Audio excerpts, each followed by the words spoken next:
they present with the shifts and motions and all the movement you get from them? Their OC really does a great job of providing a lot of eye candy for the defense, and all the shifts and motions.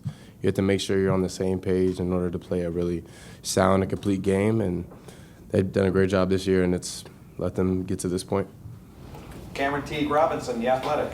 Caleb, it seems like Jordan Hancock maybe doesn't get enough of the recognition that he deserves. How many ways does he impact this defense and even impact what you can do, whether getting the block or staying high as well? He's a tremendous player. He has a lot of versatility, and that's you can't really put a price on that just because you can ask him to do so many things. And even in the game, like there'll be plays where like I'll feel like we need to change the coverage, and I'll tell him, okay, you play this different position, which he hasn't done, but he makes it work. So he's a tremendous player, and he's going to be a really good talent in the NFL. Bill Rabinowitz, Columbus Dispatch. I asked you after the game about this a little bit, but you're playing more, closer to the box now. Was that something that you had suggested, or the coaches came to you, and how much do you like it? How much more impactful do you think you can be there? It wasn't something that I suggested. The coaches, they've done that themselves. So, I mean, I feel like I can play anywhere on the field, and I'm just glad to be able to make plays. And how do you feel like you're more impactful being closer to the line of scrimmage, or not? I feel like it's either way. I feel like if you have me in the post, I can make plays. Have me in man, I can make plays. Have me in the box, I can make plays. So it doesn't really matter. Over to the left, Noah Weiskopf, The Lantern. Caleb, what's it like seeing the offense operate like it has in the first two playoff games early, from your perspective, and then what does that do for a defense throughout the game? I've been ecstatic watching them play. It's been very eventful on the sideline, just seeing them play at a really high level and seeing everybody succeed. So, I mean, it's a great feeling. And then as a defense, it allows you to really know, like, okay, we got both sides of the ball working right now. We're playing at a high level. Scotty, we'll let you take it with some Zoom questions there. Thank you, Jared. First question is going to come from Andy Anders. Andy, go ahead.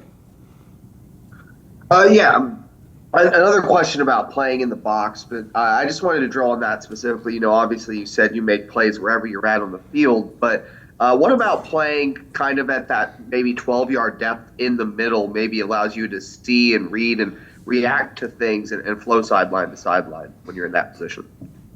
I mean, I feel like I'm comfortable at that position, and it allows me to be able to read the line and read the quarterback and able to get in the run game and play the pass. So I feel like that's a good spot for me, but I feel like I'm versatile enough to move around. This question is going to come from Danny Davis. Danny, go ahead. Hey, Caleb. Appreciate the time. Since you guys are both Thor Forward finalists, I'm wondering, do you have a relationship or know Jade at all? And what are your thoughts on his game? He's a tremendous player. He's played really well this year. Watching his film, he's made a lot of plays, and they do a really good job on their defense, but I don't know him personally. Thank you. Our next question is going to come from Donovan Bridgeforth. Donovan, go ahead.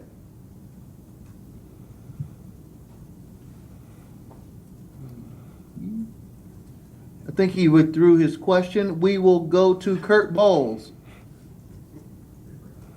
Hey, Caleb. I was going to ask you about the Michigan thing. Texas obviously went up there to Ann Arbor and beat them, and y'all had your issues with them. Do you put any stock in that, or was that Texas-Michigan game just so long ago it doesn't matter at all? I mean, at this point in the season, it's win or go home. So really, whatever happens in the past doesn't have any stock or anything. Doesn't mean anything. So we have to play on Friday, and that's really all that matters. We're going to take two more from Zoom before turning it back. Our first one's going to come from Stephen from Cleveland.com. Go ahead. Oh, Stefan, I'm sorry. Hey, Caleb.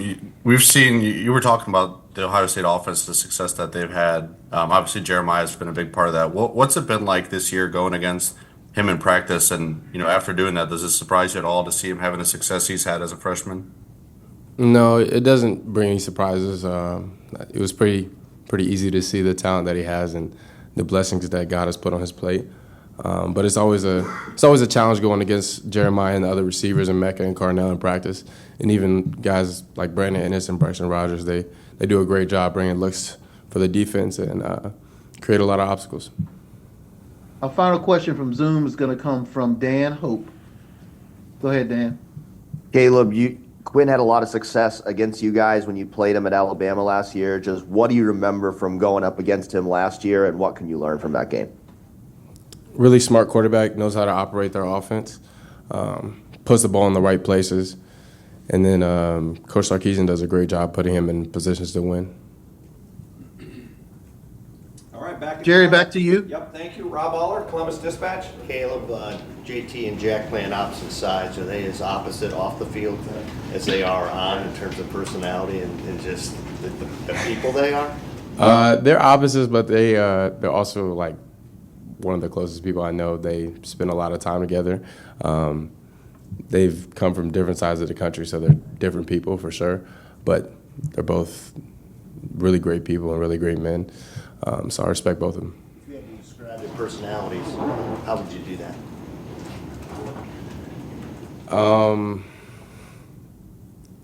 I'm not going to do that. I'm sorry. I'm not going to do that.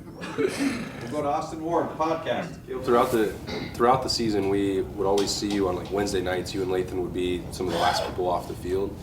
Are the things that you're working on after a practice always the same? Is it a routine? What are the things that you're hoping to get out of those extra moments after practice? It's a routine, pretty much, the keys that we need to go into the game with. And then also it changes week to week based on what our jobs are going to put us into doing. So every week we go through the same things, and then we add certain things that we do for the week, what the team that we play is going to ask us to accomplish. Bill Rabinowitz, Columbus Dispatch. Yeah, I already got mine, Jerry. Oh, okay. Joey Goffman, Columbus Dispatch. Caleb, when Texas uses play action, and they seem to use play action a fair bit, what do they do well in those spots, and what's the key for you guys in those moments with Quinn? They do a really good job with eye candy, and it creates a lot of challenges for defense in order to see if it's run or pass, and to see because that's when they're going to take their shots too as well. So really just having great eye discipline, seeing the line and seeing what it's telling us. So that's what it does. Deep right, Mick Walker, Letterman Row. Caleb, you guys had a pretty good game plan for Tyler Warren when you guys played him. You guys have another, Texas has a good tight end and Gunnar Helm. What are you guys going to have to do to limit him, and what do you think about his game? He's a really good player. He makes a lot of plays, and has a lot of receiving yards this year. So really just do the same thing we've done all year, just be disciplined in our responsibilities, and if you're on them, you got to make the play when it comes. Right in front of him, Andrew Gillis, Cleveland.com. When you look at their receivers as kind of a whole, they spread the ball around, it seems like a lot. What stands out about, the way that they can spread the ball around to those different guys? A lot of really good athletes. I played with Isaiah Bond last year. He was a really great receiver, a lot of speed, and then all the receivers have made a lot of plays. So, everybody has to be on their P's and Q's if we're going to stop them and do a really good job. Front row here, Tim May, Letterman Row. Yeah, Caleb, you moved up here, and I don't have to tell you when you moved, but basically a year ago and stuff. It was a little bit of a leap of faith because you know how many athletes are on this team, good athletes and stuff. But when did you really feel this defense come into its own? And then past that, man, watching you in the Rose Bowl, your recognition of what was coming seemed to be on point. Did it feel like that? You personally. I think the defense has played really well throughout the season. I think we've had games where we played better and games where we haven't put it all together, but I think that's how all defenses are. So I can't say there's a certain moment where I think we put it together.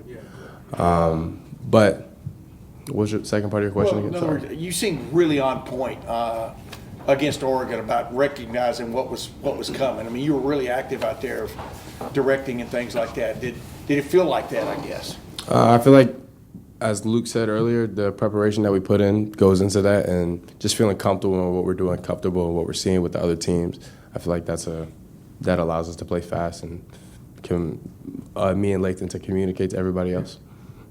Did I miss anyone for questions here? Steve Hellwagen, 24/7 Sports. Yeah, Caleb, you came to Ohio State to play for national championship, and there were a lot of ups and downs throughout the season. Just to be in this position, the last 4 teams still alive, do you feel validated by that? And did you always have faith that this is how it was going to turn out? I came to Ohio State to become a better player and to help the team be as good as it can be, not to win a national championship. Not like that wasn't the only goal for me coming here. Really just wanted to be on the team and be with the brotherhood. But it's a great feeling being in the Final Four and being with the team and everything that comes with that. But it's a blessing to be here. And one final question, Bill Rabinowitz, Columbus Dispatch. Yeah, I did want to follow up. When I talked to you after the game, you said when they scored their first and second touchdown, you were really hot on the sidelines. What was your message to the team? And you know that's a good offense. They're going to score against most teams. Why were you so hot? Really, just because we didn't execute, which let them score. So we've done that a lot, which is something we can't do in these big games, in these games where it's win or go home. So we got to make the plays when they come, and we got to have competitive excellence, as Coach Day says, make the play where your number's called. Caleb, thank you very much.